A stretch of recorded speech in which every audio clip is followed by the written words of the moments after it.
Bonsoir à tous. Bienvenue une fois de plus sur notre chaîne, Simama, le Dieu des dieux.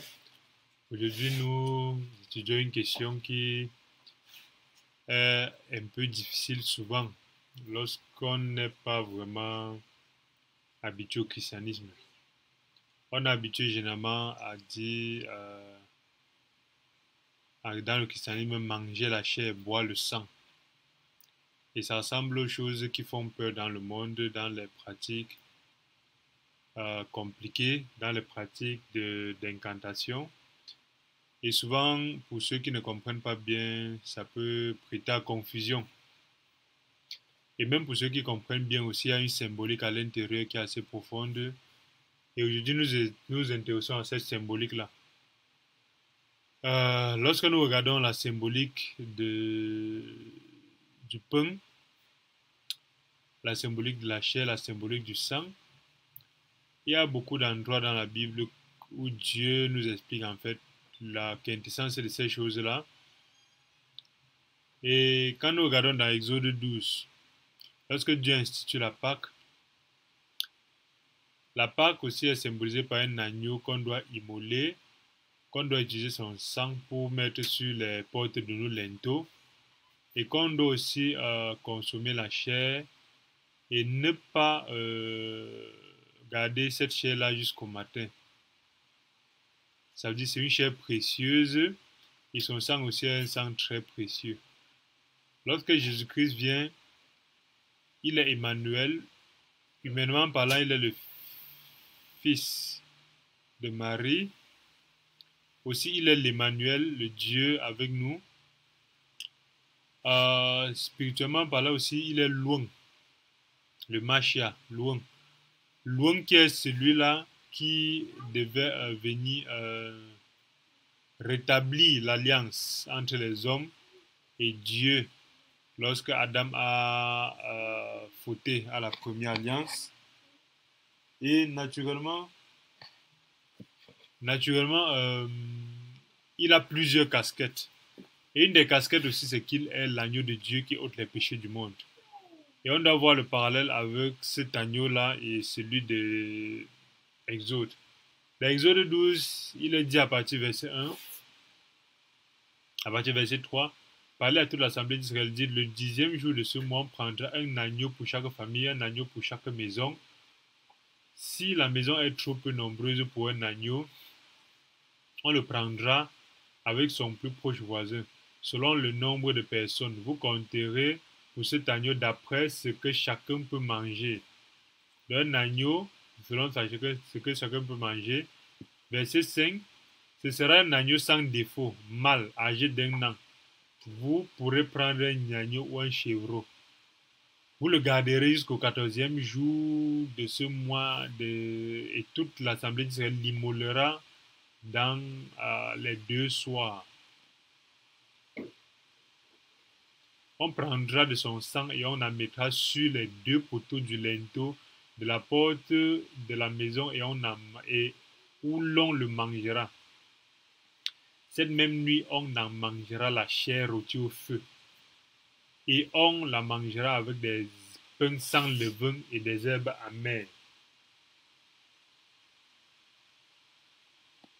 Donc directement, il y a 3 éléments dont nous parlons qui entrent dans l'imaginaire et dans les représentations fondamentales des cérémonies chrétiennes. Il y a le pain, il y a un type particulier de pain, il y a l'agneau, la viande de l'agneau, il y a le sang. Alors ici, nous voyons que ce sang-là est un sang qui, mis sur la porte du linteau, éloigne la sentence. Quand le vengeur vient, lorsqu'il voit ce sang-là, il traverse. Ça veut dire que ce sang-là est un élément puissant que Dieu donne pour sauver. Ce sang-là n'est pas seulement le sang, mais c'est un signe puissant qui est comme un sceau de Dieu, garant du fait qu'il ne peut pas faire ce qu'il a dit qu'il ne doit pas faire.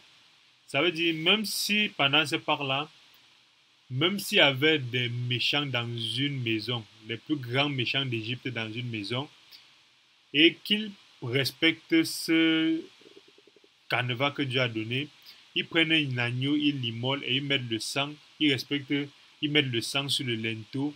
Lorsque le vengeur passera, il ne doit pas venir tuer ces gens-là. Alors que selon l'être humain, selon les lois, la morale humaine, c'est eux qu'on doit venir tuer. S'il y a aussi d'un côté le plus bon d'Égypte, qui se dit qu'il est tellement bon que sûrement Dieu donne cette loi-là à d'autres personnes, et qui n'arrive pas à prendre lui et sa famille cet agneau-là, tuer, immoler et mettre le sang sur le linteau, s'il ne le fait pas, quand le vengeur de sang va venir, le vengeur de sang va entrer, le tuer. Alors que selon les hommes, c'est un homme bon, c'est une bonne famille, ainsi de suite. Ça veut dire quoi? Ça veut dire que Dieu est un Dieu de règles, Dieu est un Dieu mathématicien, Dieu est un Dieu qui dit et il respecte. Dieu est un Dieu qui ne fonctionne pas selon la logique humaine. En réalité, lorsqu'il dit que je suis le pain vivant qui est descendu du ciel, si quelqu'un mange de ce pain, il vivra éternellement. Le pain que je donnerai, c'est ma chair que je donnerai pour la vie du monde. Alors, il est l'agneau de Dieu qui enlève les péchés du monde. Vous voyez comment il y a une jointure ici entre sa chair qui est la chair de l'agneau et le pain. Et ça, ce sont des images très fortes du christianisme parce qu'en réalité, la chair nourrit. Nous, en tant que chrétiens, nous sommes continuellement donc nourris par Dieu. Nous devons être nourris de la parole, nous devons être nourris de la connexion que nous avons avec Dieu. Et il y a une source d'eau dans Ézéchiel et dans Apocalypse 22 qui sort du trône de l'Éternel. Et cette source d'eau-là, c'est une source d'eau qui abonde éternellement, qui abonde quotidiennement. Et il est écrit aussi dans Ésaïe que, et dans Ézéchiel ou Jérémie, que les bontés de l'Éternel se renouvellent chaque jour. Chaque jour. Et avec cela, nous voyons que chaque matin, nous voyons que nous devons continuer à être nourris par les choses qui viennent de Dieu. C'est ce que représente la chair de Christ. La chair de l'agneau doit nous nourrir, nous donner de la force. Parce que la nourriture ici, c'est pour nous donner de la force, pour nous donner les nutriments dont nous avons besoin. Si nous ne sommes pas nourris spirituellement avec la chair de Jésus-Christ, nous ne pouvons pas tenir, même si en apparence nous avons l'embonpoint, même si en apparence nous avons la bonne santé, la bonne mine, mais si nous ne sommes pas nourris continuellement avec la chair de l'agneau, nous serons des chrétiens qui n'auront pas d'impact. Nous serons des lampes qui ne vont pas briller comme il faut. Et nous serons aussi un sel qui est blanc mais qui n'assaisonne pas le repas. Et lorsqu'on ne boit pas aussi le sang de Christ, le sang ici représente cet élément-là qui éloigne les esprits, qui éloigne les démons comme nous avons vu. Le sang naturellement est cette chose-là qui fait peur au monde surnaturel. Lorsque nous avons le sang dans notre vie, le sang de Christ dans notre vie, même si physiquement les gens n'ont pas peur de nous, le monde surnaturel a peur de nous. Donc lorsque nous prenons l'Eucharistie, nous prenons la chair de Christ, c'est symbole de la nutrition perpétuelle. Nous prenons le sang, c'est le symbole de ce qui nous éloigne du surnaturel. Lorsqu'on revient donc au niveau du pain, dans toute la Bible, Dieu parle du pain. La manne est l'image du pain que Dieu donnait chaque matin à la quantité suffisante. Ça veut dire que nous devons continuellement compter sur Dieu. Nous devons compter sur Dieu chaque jour pour ne pas faire des prévisions, pour demain ne pas avoir à compter sur Dieu parce que nous aurons assez de manne. Aujourd'hui, nous devons vivre aussi avec Dieu sous la forme de la manne où chaque jour nous devons compter sur Dieu et non compter sur nos propres moyens. À quel moment on compte sur nos propres moyens? Parce qu'on a prévu quelque chose qui va nous aider pour demain à la place de Dieu. Et lorsqu'on regarde dans le pain ici dans Exode 12, à partir du verset 15. À partir du verset 15 d'Exode 12, il est écrit: Pendant 7 jours, vous mangerez du pain sans levain. Dès le premier jour, il n'y aura plus de levain dans vos maisons, car toute personne qui mangera du pain sans levain au premier jour sera retranchée. Le pain sans levain, ça veut dire le pain sur lequel on n'a pas mis de la levure. C'est quoi le pain? Le pain est aussi une nutrition, est aussi une nourriture, est aussi une nourriture que nous devons manger.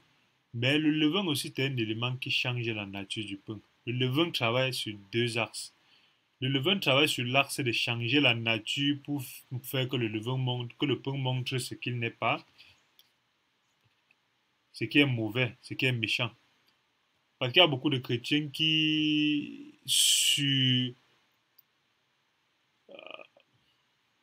démontrent un christianisme fake, un christianisme virtuel qui n'est pas réel.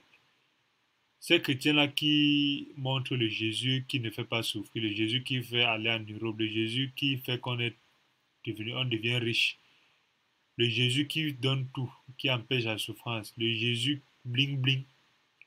Ça, c'est un chrétien qui a un pain avec un levain de pharisien. Ce chrétien-là qui montre comment il est bon, comment il respecte la loi, alors qu'au fond, ce n'est pas ça. Il montre comment à l'extérieur, il est blanc. Jésus les a appelés tombeaux blanchis. Il montre comment il est le meilleur des hommes, il est mieux que tout le monde. Alors que quand on regarde dans sa vie claire, dans sa vie interne, dans sa vie d'impact, il est une piètre personne. Ça, c'est un pain qu'on a mis de la pâte pour gonfler, alors que ce pain-là est vide. C'est un pain que lorsqu'on appuie, ça c'est important pour nous qui sommes chrétiens parce que ce sont des éléments qui sont généralement des choses assez incomprises. La notion de levain, la notion de boire le sang, la notion de le pain de vie, la notion de l'agneau qui enlève les péchés du monde, la notion de l'agneau qu'il faut sacrifier. Parce que ce sont des choses assez difficiles même pour ceux qui sont dedans depuis. Parce que quand on regarde dans Jean 6, à partir du verset 48, lorsqu'il dit « Je suis le pain de vie », et ça ressemble à l'un des versets les plus courts de la Bible, parce qu'il y a le verset et Jésus pleura. Je pense dans Jean peut-être 11, un truc comme ça. Et je suis le pain de la vie, verset 49. Vos pères ont mangé la manne dans le désert. Ils sont morts. Ça veut dire que ce pain-là n'est pas donc un pain qui empêche qu'on meure, ni un pain qui nourrit la chair, mais Jésus, le pain que nous mangeons régulièrement, c'est un pain spirituel. Ils sont morts. Verset 50. C'est ici le pain qui descend du ciel, afin que celui qui mange ne meure point. La manne aussi descendait du ciel. On mangeait, on mourait, mais c'était l'image du Jésus qui devait venir. C'était l'image du pain éternel de Jésus qui devait venir. Et ce Jésus-là, donc, étant descendu du ciel, il est venu, il ne vient pas chaque matin, il ne vient pas de façon qu'il vient, on mange le soir, ça pourrit, le lendemain, il faut encore, mais il vient une fois pour toutes pour permettre que nous puissions être avec lui chaque jour. Mais selon le système de la manne, nous devons nous réveiller chaque jour avec lui. Nous devons chaque matin nous reconnecter à lui. Nous devons chaque fois être en train de nous nourrir de Jésus qui est le pain quotidien. Et c'est pourquoi en ce moment on dit il est la parole de Dieu faite chair. Parce qu'en réalité, lorsqu'on regarde dans Jean 1, on dit Jésus est la parole. Donc si on médite la parole chaque jour, pour ceux qui sont nés de nouveau, ils ont le Saint-Esprit. Ceux qui ne sont pas nés de nouveau, ils méditent la parole, ils vont retenir, ils vont comprendre selon la science, selon l'intelligence, mais ça c'est la théologie. Mais ceux qui sont nés de nouveau, qui ont le Saint-Esprit, ils méditent la parole chaque jour. L'Esprit chaque jour va nourrir leur âme et leur corps, et ils seront en train de se nourrir du pain. Et il dit, c'est ici que descend le verset 50, le pain afin que celui qui en mange ne meure point. Alors, si on se nourrit de Jésus-Christ, on aura la vie éternelle. Ce n'est pas que la chair ne mourra point, c'est la vie éternelle. Je suis le pain vivant qui est descendu du ciel. Lui-même, il dit, ah, c'est ça qui est merveilleux dans ce que nous faisons. Jésus est le pain vivant descendu du ciel. Donc, Jésus a plusieurs. Il n'est pas seulement l'Emmanuel, le Dieu avec nous. Il n'est pas seulement le sauveur de l'humanité, il est aussi le pain que nous devons consommer chaque jour. Parce que souvent, nous oublions cela. Nous pensons que le salut, ça suffit. Nous pensons que le fait d'aller à l'église, ça suffit. Nous pensons que le fait de mener une vie religieuse ou chrétienne, c'est suffisant. Non, nous devons consommer cela chaque jour. Nous n'avons pas à attendre que quelqu'un vienne lire la Bible pour nous expliquer, parce que nous devons manger nous-mêmes notre propre pain chaque jour. On peut bien marcher, mettre dans notre bouche. Mais il dit, je suis le pain vivant descendu du ciel. Si quelqu'un mange ce pain, il vivra éternellement. La vie éternelle. C'est ça. C'est pour ça qu'on va se rendre compte que tout est lié. Le pain que je donnerai, c'est ma chair que je donnerai pour la vie du monde. Donc le pain de Jésus, c'est un pain sans levain. On n'y ajoute rien, on n'y retranche rien. Il est l'agneau de Dieu, c'est comme la chair de l'agneau qu'on mange. Et la chair de l'agneau qu'on mangeait dans Exode, on le mange avec des herbes amères. Ça veut dire que ce n'est pas comme si c'était un bon gigot bien cuit, pimenté, avec les condiments qu'on mange en se léchant les babines. Non. C'est une nourriture qu'on mange, ce n'est pas bon dans la bouche, vraiment très très bonne dans la bouche. C'est une nourriture qui n'est pas vraiment excellente dans la bouche, mais c'est une nourriture quand même qui est extrêmement importante pour nous sauver. C'est une nourriture qui est extrêmement importante pour nous donner la force de traverser le désert. Dieu voit le voyage que nous devons faire. C'est un voyage qui est tellement puissant parce que il sait que nous allons sur un chemin où nous allons faire 40 ans. C'est pourquoi il nous prépare avec une nourriture qui n'est pas une nourriture seulement qui va nous donner la force, mais c'est une nourriture spirituelle. Ces gens-là qui ont mangé étaient prêts à voyager. Naître de nouveau, manger Jésus-Christ, boire son sang, nous met dans un voyage. C'est le début d'un voyage fait des persécutions, fait des miracles, fait de foi, fait de joie, fait de puissance, fait de paroles de connaissance, fait de vie spirituelle, fait de choses tellement magnifiques que le commun des mortels qui n'a pas commencé ce voyage de la nouvelle naissance ne peut pas expérimenter. Donc, ils ont mangé ça avec leur sein, avec leur ceinture prête. Leurs choses étaient, leurs bagages étaient prêts. Et quand ils ont mangé ça, le sang aussi qui était sur la porte de leur linteau était ce qui permettait de les protéger et de les mettre à part. Le sang de l'agneau nous met à part. C'est ça qu'on appelle sanctifier. Sanctifier n'est pas montrer que tu es bon. Sanctifier n'est pas d'arrêter de voler, mentir, tout ça. Même si tu arrêtes de voler, mentir, tout ça, tu es un homme bon, mais tu n'es pas un homme saint. L'homme saint est celui qui est mis de côté selon la méthode de Dieu. Heureusement, lorsque tu chemines selon la méthode de Dieu, ces choses-là naturellement disparaissent. Mais ce n'est pas de ton effort.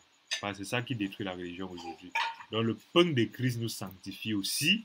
Mais ce n'est pas que le pain de Christ, quand tu manges, tu vas plus, quand une fille va passer, tu ne vas plus regarder son derrière. Non. Ce n'est pas que le pain du Christ, quand tu manges, quand tu seras en colère, tu ne vas plus dire les gros mots. Non.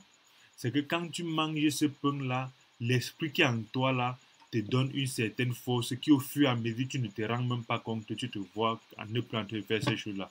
Mais si c'est consciemment, ce serait très très difficile parce que ce serait la religion. C'est comme vous aujourd'hui, les politiciens, les plus grandes personnes bizarres de ce monde, ils sont les plus grands mangeurs d'Eucharistie religieux. En tout cas, lorsque nous avançons, le verset 51, dont il dit, je suis le pain vivant qui est descendu. Quelqu'un mange, il vivra éternel. Le pain que je donnerai, c'est ma chair, je donnerai pour la vie du monde. Là-dessus, les Juifs se disputaient. Les Juifs qui sont censés comprendre et connaître cela. Parce qu'en réalité, ils sont en fait les ceux-là à même de comprendre les Écritures et ce qui s'est passé dans Exode. C'est eux qui sont censés être les experts dans ça. Mais ils se sont plutôt choqués parce qu'ils n'ont pas compris que ce qui passait dans les autres est l'image des choses à venir. Et au verset 52, là, ils se disputaient, ils disaient, comment peut-il nous donner sa chair à manger? Là, ils n'ont rien compris. Verset 53, Jésus leur dit, en vérité, je vous le dis,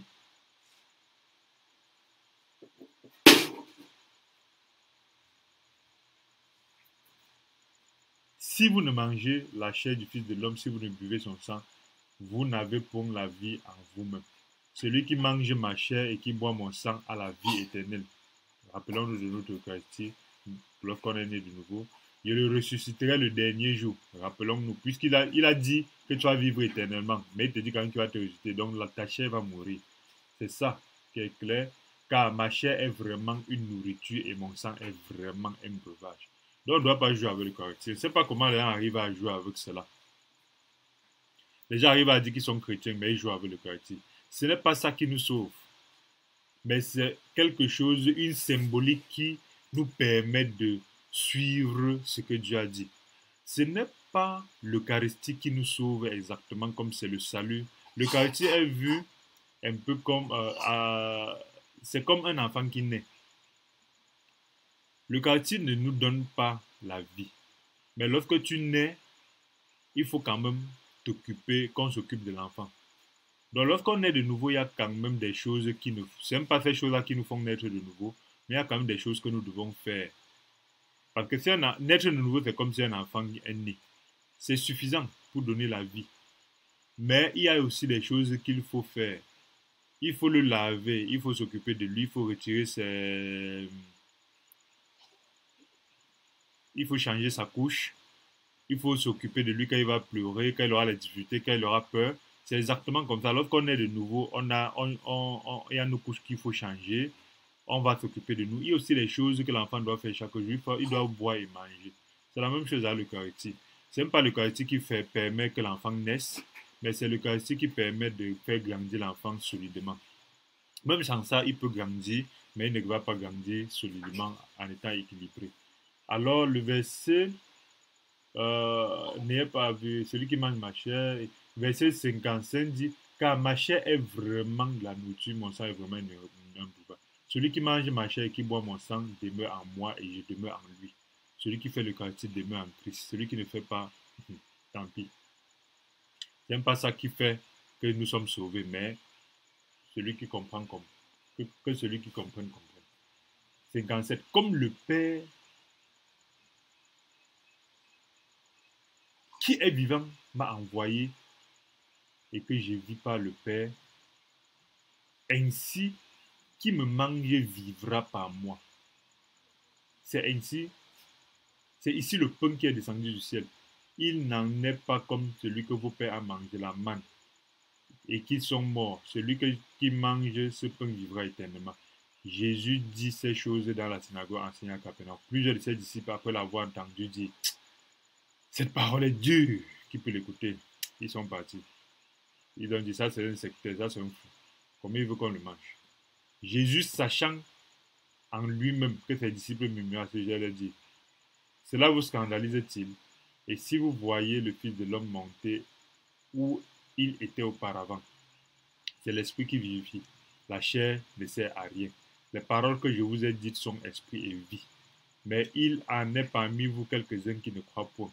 Car Jésus savait dès le commencement qui étaient ceux qui ne croyaient point, et qui étaient ceux qui le livreraient. Et il ajouta, c'est pourquoi je vous ai dit que nul ne peut venir à moi si cela ne lui a été donné du Père, par le Père. Dès ce moment, plusieurs de ses disciples se retirèrent et n'allaient plus avec lui. Et c'est ça qui nous permet donc de voir l'importance de consommer la chair de Christ. Parce que même seulement l'annonce de consommer la chair de Christ a mis de côté deux types de personnes. Ceux qui cheminent selon leur entendement. Comment on peut boire le sang, manger ça? Ça, c'est un fou. Mieux, je m'en vais. Ça, il faut rester au niveau de l'entendement. Il y a ceux qui cheminent donc selon la parole et selon la métrique que Dieu a donnée. Exactement comme Dieu a dit dans Exode. Il y a ceux qui sont allés faire comme Dieu a dit. Il y a ceux qui sont allés dire comment Dieu veut qu'on mette le sang sur notre truc. Moi, je suis assez bon. Donc, je laisse au voisin qui est méchant là, qui ne parle pas à l'église là. C'est lui qui doit mettre ça. Et c'est ça donc qui fait que les Juifs ont refusé de manger le sang de Christ. Ils ont refusé de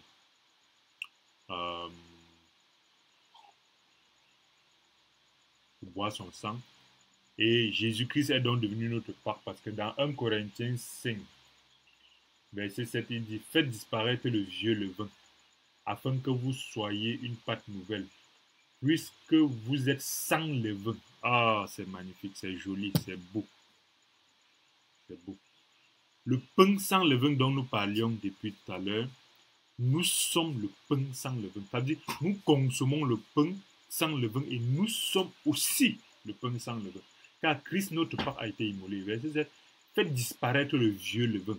Faites disparaître la levure. On ne veut pas, ne faites pas les gâteaux à la levure où vous allez mettre la levure pour changer le pain, c'est 1 kilo. Vous mettez la levure pour que ça semble être un pain de 3 kilos. Non. C'est un pain qui serait pesé. Et lorsqu'on va peser, on va voir que le poids ne correspond pas à ce que c'est censé être. On va brûler. C'est pour ça que dans, dans Daniel, il est écrit, ce qui était écrit, je pense que c'était compter, peser, diviser. On a compté et on a pesé. Surtout lorsqu'on a pesé, on a vu que ça n'avait pas de poids. Jésus-Christ aussi va nous peser. Il dit donc que nous n'avons pas à montrer que nous avons un poids que nous n'avons pas. Allez, évitons le levain. Le levain, car Christ est notre Pâque. Le Pâque avait, la Pâque d'Exode 2, c'était un symbolisme qui montrait Christ. Et on dit que Christ, notre Pâque, a été immolé, il a été sacrifié.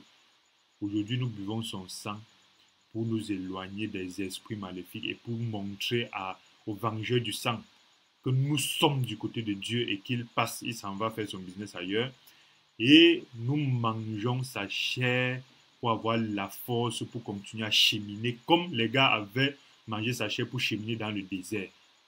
Sa chair était ce qui leur donnait l'énergie pour commencer à marcher. C'est même pas que la chair rendait invincible parce que lorsqu'ils ont mangé ça, ils ont commencé à cheminer le lendemain.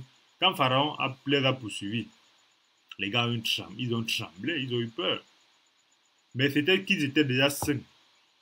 Ils étaient déjà mis à part. Dieu ne pouvait pas s'empêcher de travailler. Donc lorsqu'on mange aussi la chair de Christ, on boit son sang, les démons tremblent, les esprits tremblent, les anges reconnaissent qui nous sommes. Mais lorsqu'on mange aussi la chair et les pains sans levain, on commence un voyage du salut. Pas qui va nous donner le salut, mais le voyage qui débute avec le salut, comme l'enfant qui est né. Et c'est un voyage qui va nous permettre de grandir, d'être mature. Et c'est surtout aussi un voyage dans lequel, dès qu'on a mangé la Pâque, Pharaon va débarquer. C'est dès qu'ils ont mangé que le lendemain, Pharaon a commencé à les poursuivre. C'est-à-dire qu'après le salut, c'est ça que nous voyons dans le Nouveau Testament partout. Après le salut, il y a la persécution. Si tu es né de nouveau, tu n'es pas persécuté, il faut te remettre en question. Parce que lorsque Satan voit qu'il y a quelque chose d'important quelque part, il ne peut pas laisser. Si Satan ne t'intéresse pas à toi, c'est que tu n'as pas de valeur pour son royaume. C'est que tu n'as pas de valeur. C'est que tu n'es pas harmful, tu n'es pas dangereux pour lui. Lorsque tu as le salut, tu as le Saint-Esprit, tu deviens dangereux parce que tu brilles et tu vas faire briller les autres et il ne veut pas ça. Et lorsqu'on mange dans la Pâque le matin, Pharaon commence à nous poursuivre. Et quand il nous poursuit, c'est pas qu'on est fort. On est faible, on a peur, on tremble, il va nous tuer, il va nous détruire. Quand on regarde Pharaon, les gars avec l'armée derrière, on dit Dieu, tu m'as envoyé dans quoi comme ça? Si je savais, je ne mangeais pas moi. Si je savais, je n'entrais pas dans ce monde de né de nouveau là. Mieux, je vivais ma petite vie là, j'allais dans mon église, après, je meurs, tu vas me dire où tu vas me mettre. Et c'est ça qui fait que nous dit de se débarrasser. Donc, nous avons étudié le levain et ses caractéristiques et le fait que le corps de Christ n'a pas besoin du pain avec le levain. L'église qui est le corps de Christ aujourd'hui n'a pas besoin du levain. Il n'a pas besoin qu'on ajoute des choses. Il n'a pas besoin qu'on ajoute des concepts sur sa parole, qu'on ajoute notre sagesse sur sa parole, qu'on ajoute nos interprétations sur sa parole. Le Christ aussi a été immolé, son sang nous protège. Donc les gens qui vont faire Hachin de Regere, j'invoque ceci, je chasse les démons. Je fais non, non, non, mets le sang sur la porte de l'ento, ils vont partir eux tous. Ils vont partir parce qu'ils savent que je ne peux pas, je n'ai pas le droit d'entrer ici, ils vont partir chez le voisin. Ils vont venir combattre, vengeur du sang, va chez le voisin, achète, je te lis, je te fais. Non, non, non, ça c'est fatigant. Jésus n'a pas envoyé qu'on fasse ça. Donc, le levain est fondamental. Jésus-Christ est le levain, est le pain sans levain. 1 Corinthiens 5, verset 7, c'est clair. Exode 12, c'est clair sur le pain qu'on devait manger sans levain aussi et sur l'agneau, la caractéristique de l'agneau et le fait que l'agneau devait être sacrifié et le fait que l'agneau devait être mangé avec les herbes amères, ça veut dire que nous devons vivre une vie chrétienne qui n'est pas facile. C'est comme le ndolé, comme on dit souvent au Cameroun. Et La vie chrétienne n'est donc pas dans un endroit où on va venir cela couler douce, venir dire que Dieu, non, pour monter ça, non. Et avec cela, nous pouvons donc cesser d'avoir peur lorsqu'on parle de boire le sang, consommer la chair. Nous devons donc comprendre que nous n'avons pas à être comme les pharisiens qui ont eu peur dans Jean 6. Donc en lisant Jean 6 aussi, nous pouvons voir comment nous n'avons pas à avoir cette peur-là lorsqu'on va dire manger le sang, boire, manger euh, le pain et boire le sang. Donc voilà un peu, merci de vous abonner, merci et à bientôt.